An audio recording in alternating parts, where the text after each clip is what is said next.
My name is Mara Ellery, 30 years old. There is a particular kind of humiliation that arrives in a whisper, not the loud crash of a plate breaking or a shout that rattles glass, just the quick, dismissive sentence tossed across a table and followed by the quiet click of a wine glass on linen. That's what I remember most, the sound it made when the night tilted. I'd spent 5 months building this evening like a bridge I hoped we could all cross. I cut everything to make it happen. No new shoes. Canceled my gym membership. Cooked in instead of ordering out. I even turned down overtime so I wouldn't show up to the dinner, smelling like a factory line and regret. The restaurant was the kind with a maitre d' who remembers your face, even if it's only because you moved heaven and a few credit limits to make sure he would. Private room. Chef's tasting built around my father's favorite off-menu dishes, the ones he'd brag about when he was in a generous mood. 3 bottles of my mother's Cabernet already decanting like a promise. Dessert with the exact texture my brother Jason once admitted made him feel like a king. An entire night curated to feel like something they would remember kindly, something that would, for once, make me visible. I had a second surprise, too. The real one. 2 dark blue boxes with gold trim sat in my dresser at home, like small, sleeping stars. Inside each, a sapphire and diamond watch, custom, engraved, beautiful. My parents used to stop at a window when we were kids, stare at that exact pair until fog bloomed on the glass. They'd say, "Someday." The backs were engraved. "For every second you gave me." It had felt poetic when I ordered it, maybe a little naive, but all gifts are naive until they land in the right hands. They showed up on time and dressed like a version of our family I recognized only in photographs. Mom's lipstick matched the wine. Dad's tie matched the menu. Jason wore the expensive indifference he's been practicing since middle school. We sat. We said the lines. The food arrived. For a moment, I believed the night might do what I paid it to do, soften the edges. Halfway through the main course, Jason lifted his glass. His grin was a little too sharp to be friendly. Guess even strays can pay sometimes. The words didn't hit like a slap. They eroded like salt dough's iron. First a sting, then the slow, undeniable collapse of something you thought was sturdy. Dad chuckled as if he'd been tipped. Mom kept eating, the fork moving like it was in a different scene. Jason leaned back, admiring his own timing. I looked at all 3 of them and understood I had mistaken seating charts for belonging. I stood, slid my coat over my shoulders, and said calmly, "You'll have to pay for your own celebration. I'm the stray, remember?" I didn't raise my voice. I didn't cry. I didn't even glance toward the kitchen where the pastry chef would already be checking the set of the custard I wouldn't stay to taste. I walked out through the main dining room, past the mural that's supposed to make everyone feel grander than they are, past a couple on their first date laughing too loudly, down a hallway that smelled like truffles and money. In the lobby, I gave the manager my name. "Reverse the prepayment," I said. "Please present the bill to the table." He blinked, professional concern sliding into place, then nodded. "Of course, Ms. Ellery." 30 minutes later, my phone lit up with a message from the manager. Refund processed. Bill delivered, $4,216, including gratuity. Then the night turned into a strobe of numbers. Dad, Mom, Jason, Dad again. Voicemail after voicemail until my phone looked like a crime scene. 72 missed calls by midnight. I put it face down. The city outside my window blinked its 1,000 indifferent eyes. I watched them until dawn. They never learned about the real gift, because the real gift was never going to be the dinner. Around 10 the next morning, I made coffee I didn't drink and stared at gray sky like it might tell me what to do next. The apartment was unusually quiet, the kind of silence that feels like a verdict. On my dresser, the 2 boxes waited. Dark blue, gold trim, perfectly still. I opened one and let the face catch the weak light. The sapphire winked, politely unaware of the role it had been asked to play. I imagined last night if things had been different. After dessert, when the room was warm with sugar and Cabernet, I would have reached into my bag and placed the boxes on the table. Mom would give Dad that half smile she used to save for holidays. Dad would actually look at me the way he looks at interesting problems. Jason would stare, speechless for once. They would turn the watches over and read the engraving. "For every second you gave me." It would have been true in both directions. Seconds I took, seconds I gave, time braided into something that felt like family. Instead, the boxes looked silly in my hands, 2 small crowns for a kingdom that didn't exist. By noon, I was at the jewelry store, the same one where the clerk had joked, "Timing is everything," when I placed the order. He recognized me and didn't ask questions. He inspected the pieces, nodded, and said quietly, "Normally customs are final, but a couple came in last week asking for something close. If you're sure." "I'm sure," I said. He processed the return. Just like that, $6,400 moved back onto my card like time waking from a bad dream. I thanked him, walked out into the gray, and didn't look back. When I got home, the calls had multiplied, a hydra of missed attempts. I ignored them until one voicemail began playing on its own because my finger slipped. Dad's voice filled the room. Sharp, embarrassed anger shaped as authority. "You humiliated us. People were staring. You owe us an apology." The next was Mom's, guilt sweetened to a knife's edge. "I can't believe you'd walk out after we were so kind." Kind. She added that they had to cover the bill, like generosity had been forced upon them at gunpoint. Jason's message came last. Hesitant at first, smug by the end. "I took a joke too seriously. You should lighten up." The chorus was complete. Blame, guilt, denial, like always. I sat on the bed with the empty boxes, the gold trim catching afternoon light, and thought about the first time I tried to buy us peace. I was 10. I brought home a perfect report card, and Dad said, "Why didn't you aim higher?" I bought Mom a necklace with my first paycheck. She said gold wasn't her color. In college, Jason borrowed money he never returned and later called it character building when I skipped inventory week dinners to make rent. A greatest hits compilation of almost love. My phone buzzed again. The screen flashed Dad's name. I let it go to voicemail and lasted exactly 1 second after it started before I hit delete. I didn't need more of his voice crowding my walls. That night, I slid the blue boxes to the back of the dresser drawer, 2 velvet-lidded proofs of intention the world would never see. Later, I took them out again, walked to the trash, and paused. I couldn't make myself throw them away. I wasn't sentimental, I was tired. I put them back in the drawer, empty now, but still heavy. The phone lit up one last time before midnight. I silenced it without listening. The city blinked. I blinked back. The word stray tried to land and missed. Strays survive. Strays learn. Strays stop returning to the hand that pushes them away. I didn't sleep well, but when I did, I dreamed of a table where I was not an audition, of a watch with no hands, of a manager placing a bill in front of someone who finally had to pay. When morning came, the only thing I wanted was coffee and a day with no names in it. The messages kept coming, the watches were gone, the debt remained. Not the financial one. That had been settled cleanly, twice. The other kind. Silence is a skill in my family. It's punishment, leverage, camouflage. The morning after I returned the watches, I made coffee, opened the window, and waited for it to arrive like weather. It didn't. Not at first. My phone looked like it had passed out from the night before. No new alerts, no fresh guilt.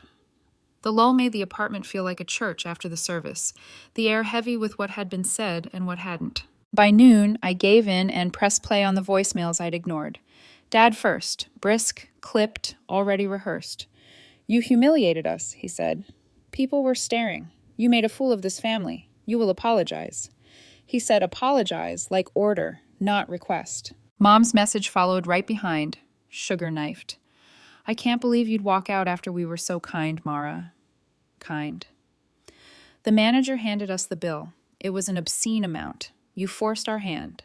Jason's was last, the tone that starts with contrition and ends in smirk. It was a joke. You should learn to take one. 3-part harmony. Blame, guilt, denial. A song we'd been singing since I was old enough to stop. I let the phone rest face down and stared at the ceiling until the plaster looked like clouds. When I picked it up again, the messages had multiplied. Friends of the family checking in, an aunt who only calls when she needs a ride to the airport, my cousin who always wants the tea poured into her text box, not mine. I blocked numbers until my contact list felt lighter by a dozen. At 4 p.m., the first email arrived. Subject line, "Well."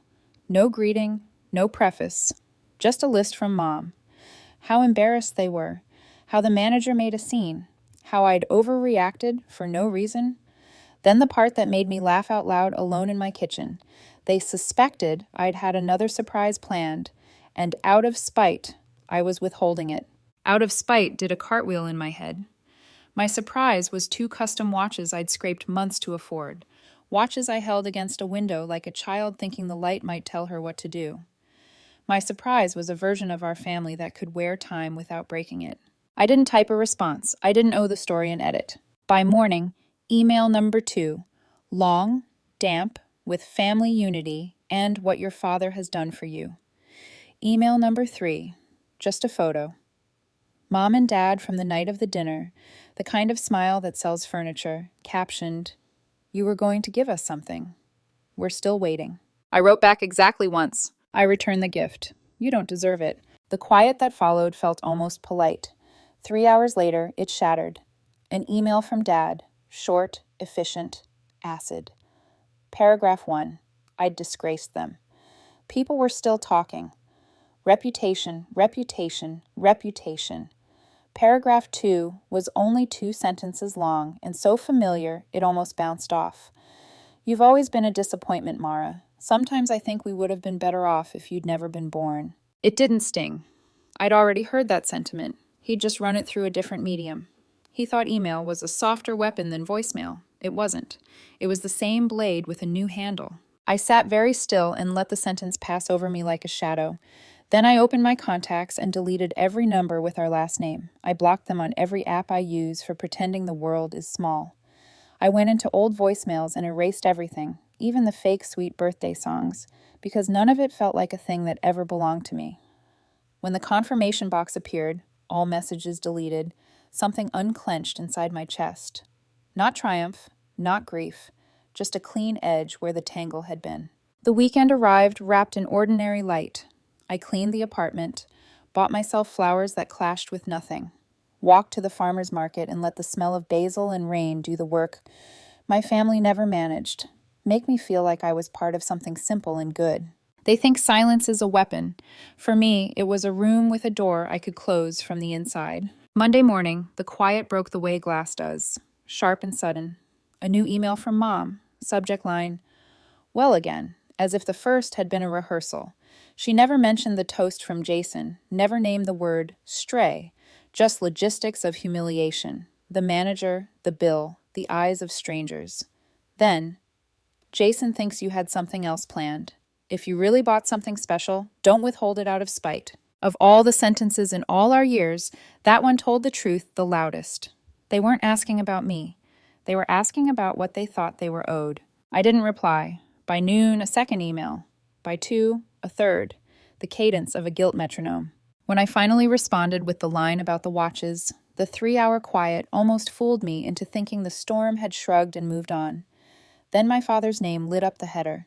He went straight for the artery. You've always been a disappointment, Mara. Sometimes I think we would have been better off if you'd never been born. I read it twice, then again. Not to memorize it, to confirm that the invisibility I'd felt for 30 years had finally put on a name tag. I set the phone down, stood at the sink, and washed a glass that wasn't dirty. The water ran warm, steady, indifferent. In the window's reflection, I saw my own face and recognized it without the costume. I didn't look like a person waiting for permission to breathe. That night, I put my phone on Do Not Disturb and slept. When I woke, I expected my old reflexes to wake up with me. Explain yourself, smooth it over, make a plan to fix it. They didn't. I made coffee, stood by the window, and watched the city make its own weather. The silence didn't feel like a void anymore. It felt like space. Around noon, I opened my laptop to pay a bill and noticed the blue box icon of my email bouncing. There were 4 new messages from friends who don't know my family well enough to guess what happened. You okay? Your mom posted something weird. I typed, I'm okay. Don't engage. They didn't. Mid-afternoon, Jason texted from a number I hadn't blocked yet. Answer? It blinked on my screen for a long time and then disappeared. 10 minutes later, another. Dad didn't mean that. He was angry. Then, you overreacted. Let's talk like adults. The words adult and overreacted sitting next to each other would have been funny if they hadn't been so old. I blocked him. The quiet returned, a soft animal curling beside me that I didn't have to feed with apologies. In the evening, I walked to the corner store and bought the good wine. The clerk carded me with the distracted habit of someone who has been told they should. I laughed. He smiled back. A nothing moment that felt like a reset switch. Back home, I opened a window and let October air push through the apartment. I watched the curtain breathe.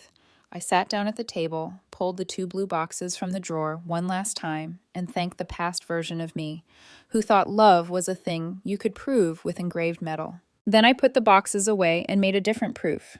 I cooked myself dinner and ate it while it was hot. I texted a friend a joke about how gratitude shouldn't require a receipt.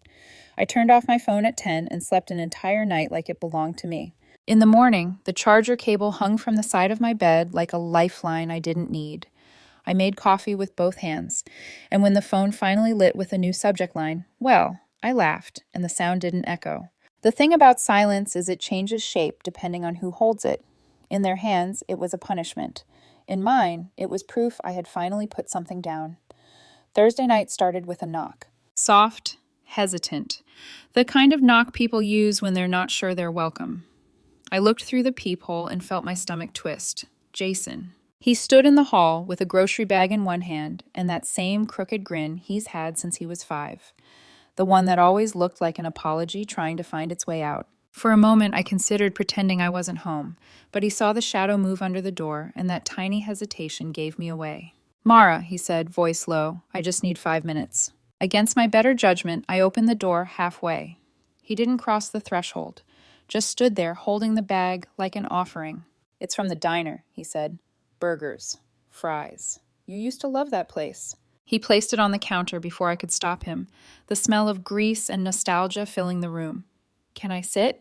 I didn't answer, but I didn't stop him either. He sat at the edge of a chair like a man who wasn't sure if the ground would hold. "They're not okay," he said. "Mom's been crying. Dad hasn't said much since that email." I stayed standing. "Good." Jason exhaled through his nose, rubbed the back of his neck. "You don't have to forgive them, but you should know. Dad feels bad." "Not bad enough to apologize, I assume." Jason hesitated. "You know how he is." "Yes," I said, "that's the problem." He looked around my apartment like he was trying to memorize the life I'd built without them. He tried to dispute the restaurant charge with the bank, he said finally. Said you tricked him into paying. They froze the refund for 2 days before they realized what happened. He lost it when they told him he couldn't reverse it. I almost smiled. "So, he tried to steal my refund?" Jason winced. "I told him he was wrong, Mara. I really did." "Congratulations," I said softly. "You get a medal for telling the truth once." He didn't rise to the bait. When he said those things about wishing you'd never been born, Mom lost it. She cried, said she'd never forgiven herself for everything after you were born. That made me pause. "What do you mean?" "She had postpartum depression. Bad. She didn't want another kid after me. Dad pushed, said one child wasn't a family. When you were born, she didn't know how to connect. Every time you argued or stood up to him, she said it felt like fighting herself." The words landed somewhere deep, not as an excuse, but as a strange kind of answer. My mother's silence had always felt like absence. Now I knew it was fear. Jason looked at me then, really looked. I made the toast because I wanted to make him laugh. I didn't mean it the way it sounded. "You never do," I said quietly. He nodded. "I know, that's why I came." He reached into his jacket pocket and pulled out a small white box. Inside, a gold keychain shaped like a heart. On the back, engraved words, "Forgive me when you can." He set it on the table between us. I had it made the day after. I wanted to send it, but figured it would mean more if I showed up. For a moment, neither of us spoke. The clock on the wall ticked too loudly. The air smelled like fries gone cold. "Mom and Dad are planning something," he said finally. "They want to make it right." I laughed, a sharp sound that didn't reach my eyes. "Make it right? How? By deleting their posts?" "They booked a dinner. Saturday night. Same restaurant." He hesitated. "They're calling it a fresh start." "They booked it," I repeated, "and they think I'll show up?" "They want to apologize, face to face." I studied him. "Whose idea was that?" "Dad's," he admitted. "But Mom agreed, said she'd do whatever it took." I crossed my arms. "And you? Do you actually believe them?" He shrugged. "I believe they're scared of losing you for good. That's new, at least." The cynic in me wanted to laugh. The daughter in me wanted to believe him. Those two parts had never been on speaking terms. Jason stood, looking awkward again, like he'd overplayed his visit. "I'll text you the details," he said. "Please think about it." When I closed the door behind him, I caught sight of the grocery bag. He'd left an envelope on top of the takeout box. Inside, a check for $4,116, the exact cost of the dinner. In the memo line, one word, owed. I didn't know whether to laugh, cry, or rip it in half. That night, I sat at my desk with the check beside the keychain, both of them glinting in the lamplight. Guilt in two forms, sentimental and financial. At 9:30 p.m., curiosity did what weakness couldn't. I called the restaurant, using a blocked number and a fake name. "Hi," I said. "I'm confirming a reservation under the name Ellery." "Yes, Ms. Ellery," the hostess chirped. "Private room, Saturday, 7 p.m. It's already been paid." My heart kicked once. "Paid by who?"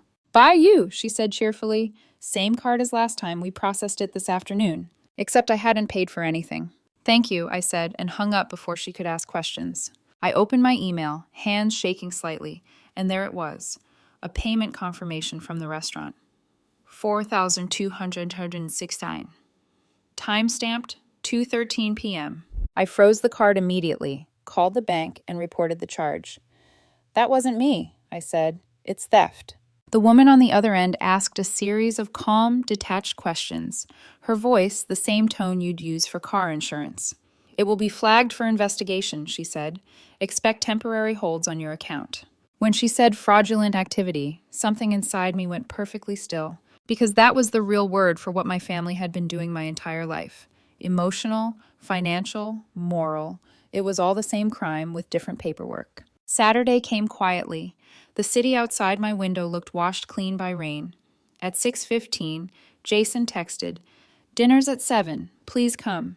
It's different this time." At 6:46, "They're already here. Dad's nervous. That never happens." At 7:03, "We saved you a seat." I poured a glass of wine and waited for the urge to pass. It didn't. But I didn't move either. At 7:45, another text. "Please don't freak out.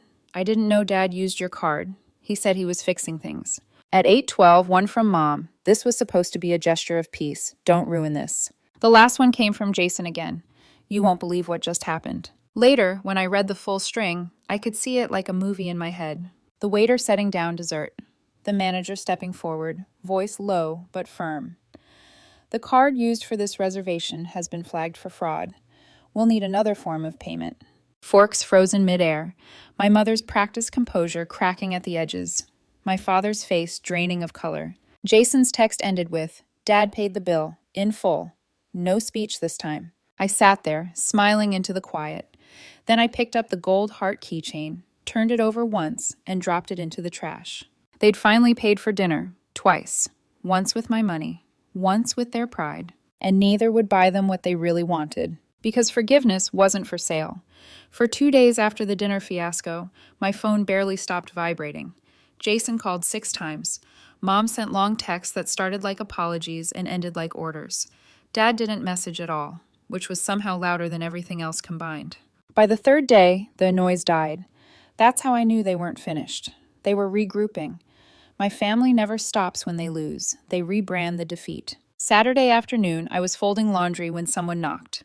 3 soft knocks, then a pause, then one heavier, the kind that expects obedience. I didn't have to look through the peephole. I knew that rhythm. When I opened the door, there they were. Mom, perfectly pressed, eyes red beneath concealer. Dad, jaw tight, refusing to look at me directly. And Jason standing slightly behind them, holding a small white box like an offering. No one spoke. For a second, it was almost absurd, the 3 of them standing in my doorway like actors waiting for their cue. Mom cleared her throat. We want to apologize." Her voice shook just enough to sound practiced. I didn't say anything, didn't step aside. The hallway light flickered between us. She kept going, words tumbling out like she'd memorized them on the car ride over. "Things got out of hand. We all said things we shouldn't have. We never realized how much we'd hurt you. We just want peace, Mara, that's all." Peace. The word hung there, too perfect, too polished. Dad shifted his weight and finally spoke. "It's time to move on. You've made your point. Don't act selfish about this." There it was, the real voice of the man I grew up with, the apology folded neatly inside a command. I almost laughed. Instead, I leaned against the doorframe and studied him. "You broke into my bank account. You used my money to pay for another dinner, called it peace, and then humiliated yourselves when the manager called you out. And you think I'm being selfish?" Mom stepped forward, eyes wide, tone fragile. "Please, we just want to fix this. Don't twist everything." "Twist?" I said. "You've been twisting my words, my life, since I was old enough to talk back." Jason swallowed hard. "Mara, I told them not to use your card, I swear. Dad cut him off sharply. "Enough! She's enjoying this. You always did love playing the victim." Something in me snapped, quietly but permanently. "You're right," I said. "I do love it, because being your victim finally taught me what freedom feels like." They stared, unsure if it was sarcasm or confession. Maybe it was both. The white box in Jason's hands trembled slightly. He held it out like a peace treaty. "We brought something for you. It's from all of us." I didn't move. "Keep it." "Mara!" "No." I met Jason's eyes. "You already bought your forgiveness. Twice. You just didn't read the fine print." Mom's composure cracked then, her voice rising. "You don't mean that. Family doesn't throw each other away." I smiled, small and cold. "Then you should have thought of that before you left me out in the cold and called me a stray." Dad's face twisted, the kind of expression people make when pride and rage share the same seat. "You're being dramatic," he said, his voice climbing. "You think you're better than us? You're not. You're nothing without this family." There it was, the truth, raw and familiar. The same tone he used when I was 16 and got accepted to a college he couldn't brag about because it wasn't his choice. The same tone that made me stop sharing good news. And for the first time in 30 years, I wasn't scared of it. "Then I guess it's a good thing I finally learned how to be nothing," I said. I started to close the door, but Mom stepped forward, her hand on the frame. "Please, Mara, we're trying. Don't do this." "You're not trying," I said. "You're rehearsing. You want forgiveness for show. I don't perform anymore." Dad's voice came one last time, sharp and final. "You're not part of this family anymore. You made that choice." I smiled. Finally, something we agree on. And then I closed the door. The hallway went quiet. Their footsteps echoed for a while. Mom's hurried, Dad's heavy, Jason's reluctant. When the elevator doors finally closed, the silence that followed was cleaner than any apology could have been. That night, I poured a glass of wine and sat by the window, watching the city lights blink against the dark. I tried to replay what just happened, but the memory kept dissolving into a feeling instead. Relief. It didn't even feel like victory. It felt like finally putting something down after carrying it so long, your hands forgot what empty meant. I opened my laptop and scrolled through old photos. Birthdays, holidays, blurry candids I used to keep out of habit. Dad scowling at something off camera. Mom smiling in that tight, careful way she did for company. Jason with his easy grin and borrowed confidence. One picture stopped me. Me at 12, holding a science fair trophy, while Dad stood next to me, distracted by his phone. Mom's hand rested on my shoulder, half there, half not. Jason's arm draped around me, pretending pride. I remembered how proud I'd felt then, not because of the trophy, but because I thought maybe, just maybe, that photo would change something, that they'd look at it one day and see me. They never did.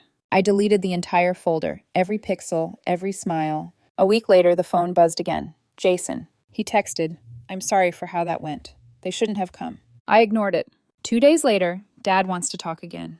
Blocked. Another week, Mom's not doing well. Please, just call. I turned the phone off. Some lessons take years. Others click into place all at once. That night, I slept through till morning. No nightmares, no dreams, just sleep, clean and deep. When I woke, the first thing I felt wasn't sadness, it was space. Sunday afternoon, I cleaned the apartment. I even vacuumed, something I hadn't done since the day after the dinner. The air felt lighter with every bag I filled. Old receipts, expired cards, the last traces of the life I'd spent too long defending. Then I saw it, the small white box Jason had tried to give me, still sitting by the door where I'd dropped it after closing it in their faces. I hadn't realized he'd managed to wedge it inside before leaving. I picked it up. The paper was smooth, the tape still sealed. For a second, I considered throwing it straight into the trash. But curiosity is a stubborn thing. I peeled the tape and lifted the lid. Inside wasn't jewelry, or a trinket, or a letter, just a folded piece of paper. It was a photo, a copy of the same science fair picture I'd deleted a week earlier. On the back, in Mom's handwriting, were 4 words. "We did love you." Did. Past tense. I slid it back into the box, closed the lid, and set it on the counter. Then I turned off the light and went to bed. That was the last time I heard from any of them. And for once, the quiet didn't mean punishment. It meant peace. Months passed. Not the kind of dramatic passage you notice in movies. No calendar flips, no montage. Just small, ordinary days quietly stacking into a life. The silence didn't ache anymore. It breathed. I got promoted at work, bought new curtains, stopped glancing at my phone every time it buzzed. Sometimes, when I caught my reflection unexpectedly in a shop window or the chrome of a subway door, I'd almost smile. I didn't look like someone waiting to be forgiven anymore. I didn't hear from my family. Not one call, not one message. The part of me that used to crave that absence now understood it for what it was. Peace dressed as distance. Until one afternoon in June when I got a text from a mutual friend. Jason's birthday, a surprise party. Everyone's invited, she wrote, oblivious to what everyone meant in my family. I almost ignored it. Then curiosity, that old reckless thing, nudged me. I told myself I'd stop by early, before the crowd, just to say hello. To the friend, not to him. The restaurant was small, noisy, filled with the kind of laughter that pretends it never hurt anyone. I walked in, scanned the room, and froze. Mom, Dad, Jason, sitting together at the long table near the back. For half a second, I considered turning around, but Jason looked up at that exact moment and saw me. His eyes widened, surprise melting into something I couldn't read. Relief, maybe, or guilt. Mara, he called too loud. Heads turned. There it was, the choice. Run or stay. I took a breath and walked over. He stood quickly, awkward smile plastered on. I didn't know they'd be here, he whispered. Of course you didn't, I said. Mom's face flickered. A flash of guilt, then composure. Dad stayed seated, pretending to scroll through his phone. Jason cleared his throat, trying to fill the silence. I'm glad you came, he said, genuinely this time. It's good to see you. And it was strange. It was good, in a detached, distant way, like visiting the ruins of a place that once felt like home. The night passed in small, polite fragments. People brought cake, took photos. I didn't join them. I lingered near the window, watching my reflection instead of the candles. Later, Jason approached me again, quieter now. Can we talk? We stepped into the hallway. He looked older, tired around the eyes, shoulders heavier. You were right, he said, about all of it. I didn't say anything. I spent years trying to make Dad proud. I don't even know why anymore. You, standing your ground. It woke me up. I stopped chasing his approval. It was the first honest thing I'd ever heard him say. I nodded. Then it wasn't all wasted. He gave a small, crooked smile. He still won't admit he was wrong, you know. Of course not, I said. He thinks silence is power. It's really just cowardice in a nicer suit. He laughed quietly. Mom wanted to talk to you. She keeps saying she's sorry, but I think she's just scared. She should be, I said. Not of me, of staying the same. Before I could walk away, Jason touched my arm. They've been softer lately. Maybe they've changed. I looked at him, that small boy I used to protect, hiding behind the man who still wanted to believe in miracles. People don't change, I said. They adapt. They pretend until the next storm hits. He didn't argue. He just nodded, as if he'd already learned it the hard way too. I was about to leave when I heard my mother's voice behind me. Mara, wait. She and Dad stood by the door, waiting like they had rehearsed it. I turned slowly. What do you want? Mom's hands twisted around each other. We didn't mean what we said. We were angry, hurt. We just want things to be peaceful again. Dad's jaw clenched, his tone low but sharp. We don't want you acting selfish about it. We're trying to move forward. That word again. Selfish. It almost made me laugh. They'd weaponized it for years. Anytime I wanted boundaries, it became selfishness. Anytime I wanted space, it became disloyalty. I met their eyes, one after the other. You don't get to decide what peace looks like, I said. Dad's voice hardened. We're your family. And I'm done pretending that means something. Mom looked like she might cry, but no tears came. She whispered, Can't we start over? I thought about it. Really thought about it. All the years, the dinners, the voicemails, the messages, the way love had always felt like an invoice waiting to be paid. No, I said.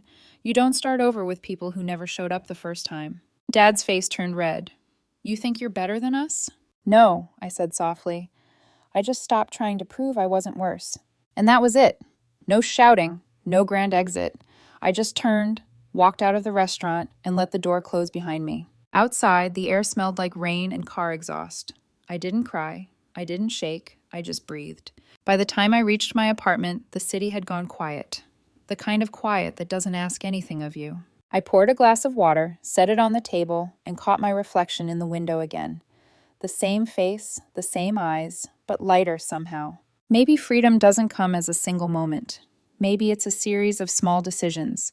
To leave the dinner, to send the email, to not pick up the phone, to walk away when the apology comes dressed as manipulation. I turned off my phone. No parting words, no second chances. For the first time in my life, I wasn't waiting for their approval, their forgiveness, their next storm. I was waiting for nothing. And it felt incredible. The city outside blinked its quiet lights. The world moved on, and I finally did too.